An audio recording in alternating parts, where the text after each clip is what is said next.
మీరు బంగారం తాకట్టు పెట్టి ఆ బంగారం డబ్బులు కట్టలేక ఇబ్బంది పడుతున్నారా? ఆచారి గోల్డ్ వాళ్ళు మీ బంగారం కొని మీ లోన్ తీర్చి మిగిలిన డబ్బులు మీకు ఇచ్చేస్తారు. ఇంకెందుకు ఆలస్యం? ఆచారి గోల్డ్ ఈ నెంబర్స్ కి కాల్ చేయండి. ఇనిషియల్ గా చూస్తే కనుక జగన్మోహన్ రెడ్డి గారి సెక్యూరిటీ విషయంలో చూస్తే ఇక అతను ప్రభుత్వం మీద నమ్మకం లేకపోతే వాళ్ళు మనకి సహకరిస్తారో లేదో తెలియక ఇక ఆయన ప్రైవేట్ సెక్యూరిటీ ఒక 40 మందిని పెట్టుకోవాలని నిర్ణయం తీసుకున్నట్టు తెలుస్తా ఉంది సార్. అది ఎంతవరకు కరెక్ట్ అంటారు సార్ ఒక అపోజిషన్ లీడర్ గా? వైఎస్ జగన్మోహన్ రెడ్డి గారు వ్యక్తిగత భద్రత కోసం ఆ పార్టీ ఓ 40 మంది సెక్యూరిటీ సిబ్బందిని నియమించుకోబోతా ఉంది అని పత్రికల్లో వార్తలు వస్తున్నాయి, కొన్ని మీడియా ఛానల్స్లో వస్తున్నాయి, కొంతమంది మాట్లాడుతున్నారు యూట్యూబ్ ఛానల్స్. అవి నిజాలు అధికారికంగా ఆ పార్టీ చెప్పేంతవరకు మనకు తెలియదు, లేదా ఏర్పాట్లు ఏమైనా జరుగుంటే అప్పుడు కానీ చూడలేము. ప్రైవేట్ సెక్యూరిటీ అనేది ఎక్కువగా మనకు సెలబ్రిటీస్లో చూస్తాం, బౌన్సలర్ల పేరుతో చూస్తుంటాం. వాళ్ళకి తప్పదు, ఎందుకంటే సెలబ్రిటీస్ ఎవరికైనా ప్రాణహాని ఉందంటే ప్రభుత్వం సెక్యూరిటీ ఇస్తుంది. లేదా నేను సెలబ్రిటీ కాబట్టి నాకు జనమంతా వస్తారు కాబట్టి ఒక 100 మందిని పెట్టనంటే అది కుదరదు. అప్పుడు వాళ్ళు జనరల్గా ప్రైవేట్ సెక్యూరిటీ వైపు వెళ్తారు, బౌన్సలర్ వైపు వెళ్తారు. వాళ్ళు కూడా ప్రభుత్వ అనుమతి తీసుకోక తప్పదు. అనుమతి మీన్స్ బౌన్సలర్ పెట్టుకున్నాం లేదా ఇంటిమేషన్ అయితే ఇవ్వాలి. ఈ నేపథ్యంలో మనం చూసినప్పుడు పొలిటీషియన్స్లో ఎప్పుడు కూడా ప్రైవేట్ సెక్యూరిటీ ఉంటారు, కానీ అధికారికంగా ఎక్కడ చెప్పరు. అధికారికంగా మేము ఇంతమందిని పెట్టుకున్నాం అవేం చెప్పరు. కానీ ఫస్ట్ టైం ఈ వార్త వింటున్నాం.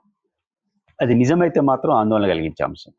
నిజాలు మనకు తెలియదు. కారణం ఏంటంటే ఒక పౌరుడు కానీ లేదా పొలిటీషియన్ కానీ ప్రజలతో ప్రతినిధిగా ఉన్నటువంటి వ్యక్తి కానీ ప్రజానాయకుడికి భద్రత ఎంత అవసరమో అంత కల్పించాల్సిన బాధ్యత ప్రభుత్వాన్ని. అంటే భద్రత ఎంత అవసరమో అంత, వైసీపీ ఎంత అడిగిందో అంత కాదు, ఎంత అవసరమో అంత. ఆ ఎంత అవసరం ఎవరు నిర్ణయిస్తారు? అడిషనల్ ఇంటెలిజెన్స్ చీఫ్ నాయకత్వంలో ఉన్నటువంటి ఒక 3-2 సీనియర్ ఆఫీసర్ల యొక్క బృందం నిర్ణయిస్తుంది. ఇంటెలిజెన్స్ ఎందుకంటే వాళ్ళకి సమాచారం ఉంటుంది కాబట్టి, ఒక వ్యక్తికి ఏ థ్రెట్ ఉంటుంది, ఏ రూపంలో ఉంటుంది, ఏ మోతాదులో ఉంటుంది అనే థ్రెట్ని వాళ్ళు గమనిస్తే ఆ థ్రెట్కి విరుగుడుగా సెక్యూరిటీ కల్పిస్తారు.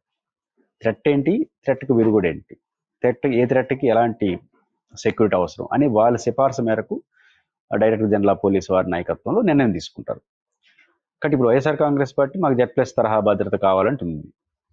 యాక్సెప్ట్ చేస్తారా లేదంటే కమిటీ ఇష్టం. అయితే కమిటీ ఒకటి తేల్చేవాలి, జగన్మోహన్ రెడ్డి గారికి ఈ భద్రత కావాలని చెప్పి వాళ్ళు అడుగుతున్నారు. మాకున్న సమాచారం ప్రకారం వారికి ఈ రూపంలో థ్రెట్ ఉంది కాబట్టి ఈ మేరకు భద్రత దానికి సరిపోతుంది అని చెప్పి స్పష్టంగా ప్రకటించుకొని ముందుకు వెళ్ళిపోవాలి. అప్పుడు విమర్శలు ఉండవు. కానీ ఇప్పుడు జగన్మోహన్ రెడ్డి గారి భద్రతకు వచ్చేసరికి కొన్ని విమర్శలు ప్రభుత్వం ఎదుర్కోక తప్పదు. కారణం ఏంటంటే జగన్మోహన్ రెడ్డి గారు హైకోర్టులో పిటిషన్ వేశారు, నాకు భద్రత కల్పించాలని, కేంద్ర బలగాల భద్రతను నాకు ఈ ప్రభుత్వం నన్ను అంతమొందించడానికి ప్రయత్నిస్తున్నట్టు అర్థం వచ్చేట్టుగా వారు పిటిషన్ వేశారు. దీనిపైన ఆంధ్రప్రదేశ్ ప్రభుత్వానికి, కేంద్ర ఇంటెలిజెన్స్ అన్నిటికీ కూడా సహజంగా కోర్టు నోటీసులు ఇస్తుంది. ఇప్పుడు ఆంధ్రప్రదేశ్ ప్రభుత్వం అధికారికంగా హైకోర్టులో ఆన్సర్ చేస్తూ ఇది భద్రత వారికి అవసరం, ఇది మా అంచనా అనేది చెప్పాలి కూడా. కానీ అందుకు భిన్నంగా ఏం జరుగుతుంది, అక్కడ ఏం చెప్తున్నారో కానీ బయట వేరే చెప్తున్నారు. లోపలేమో Z+ తరహా భద్రత వారికి కొనసాగుతుంది, భద్రత విషయంలో ఏవి రాజీ పడట్లేదు, సంబంధించిన ఈ వెహికల్ ఏదైతే బుల్లెట్ ప్రూఫ్ వెహికల్ ఉందో అది రిపేర్కి సంబంధించి సెట్ చేస్తున్నాం అన్ని వాళ్ళు వివరణాత్మకంగానే ఇచ్చినారు. కానీ బయట ఆ డిపార్ట్మెంట్కి హెడ్గా ఉన్నటువంటి హోంమంత్రి గారు ఆయనకి 1+1 గన్మ్యాన్చాలు, ఆఫ్టర్ ఆల్ పులివెందుల ఎమ్మెల్యే, ఈ ప్రసంగాలు బయట చేస్తున్నారు. అది మంచిది కాదు అంటున్నాను. అంటే ఏంటంటే ఏదో స్టబర్న్ నిర్ణయం తీసుకోండి. ఆయన పులివెందుల ఎమ్మెల్యే కాబట్టి 1+1 సరిపోతుంది, అంతకుమించి చేయాల్సిన అవసరం లేదు, ఇది నిబంధనలు, ఇది మేము నిర్ణయించుకున్న కోర్టుకి చెప్పేసి క్లియర్ చేసేసండి. కోర్టు ఏం చెప్తుందో చేయండి, లేదా ఎంత ఇస్తున్నారు అనుకుంటారో అది బయట చెప్పండి. హోంశాఖ ఏమో Z+ తరహా భద్రత కొనసాగుతుంది, తరహా అంటే Z+ కాదు కానీ Z+ తరహా అంటే 10 మంచి ఆయనకి కావాల్సిన భద్రత ఇస్తున్నాం, 60 మంది 70 మంది సంఖ్య కూడా చెప్పారు. ఏదైనా సరే స్టబర్న్గా పైన కింద అధికారికంగా అనధికారిక నిర్ణయం తీసుకుని దానే చెప్పండి ప్రజలకి, తప్పేం లేదు. అందుకు భిన్నంగా విరుద్ధ ప్రకటనల వల్ల వైసీపీ క్యాడర్లో ఒక ఆందోళన గెలుస్తుంది. సహజంగా జగన్మోహన్ రెడ్డిని అభిమానించే వాళ్ళు ఆయన ప్రాణంగా చూస్తారు, చంద్రబాబు నాయుడు గారిని అభిమానించే ఆయన ప్రాణంగా చూస్తారు, పవన్ కళ్యాణ్ గారిని అభిమానించే వాళ్ళు ఆయన ప్రాణంగా చూస్తారు. అది వారికి ఉన్నటువంటి ఎమోషనల్ బాండింగ్, ఎవరి అభిమానం వాళ్ళకి లైఫ్ ట్రక్ విషయంలో ఏదైనా అనుమానం వస్తే సహజంగా కంగారు ఉంటుంది, ఆందోళన ఉంటుంది. దానికి తోడు జగన్మోహన్ రెడ్డి గారు ఈ మధ్యకాలంలో విస్తృత పర్యటనలో జగన్ గారు పదే ఆరోపిస్తున్నారు, పార్టీ ఏం చెప్తుంది పక్కన పెడదాం, ఆయనే ఆరోపిస్తున్నారు. వేలాది మందితో పోలీసులను వినియోగిస్తున్నారు, ఎందుకంటే నా పర్యటనను అడ్డుకోవడానికి కోసం, నా భద్రత కోసం మాత్రం ఎవరు కేటాయించట్లేదు అనేది ఆయన పదే పదే విమర్శిస్తున్నాడు. పార్టీ విమర్శిస్తూ ఉంది. గవర్నర్ని కలిశారు. రెండో వైపు సత్తెనపల్లి పర్యటనలో ఒక ఆయన కింద చనిపోయాడు. ఆడ భద్రతా వైఫల్యాలు స్పష్టంగా కనిపిస్తున్నాయి. ఆయన బండి కింద పడిపోయాడు. ఎందుకు పడిపోయినాడు? బండి కింద పడిపోయాడు అంటారు, కోర్టులో చెప్పాలి, అది మనకు తెలియదు. బండి కింద పడ్డా ఇంకోసారి జరిగిందా అనేది మనకు తెలియదు, కానీ కోర్టు చెప్పనివ్వండి. కానీ ఆందోళన కలిగించే అంశం అక్కడ నిజంగా ఆయన బండి కింద పడిపోయి ఉంటే, అంటే జగన్మోహన్ రెడ్డి గారిని కలవడానికి నేరుగా బండి వరకు వచ్చేసినాడు.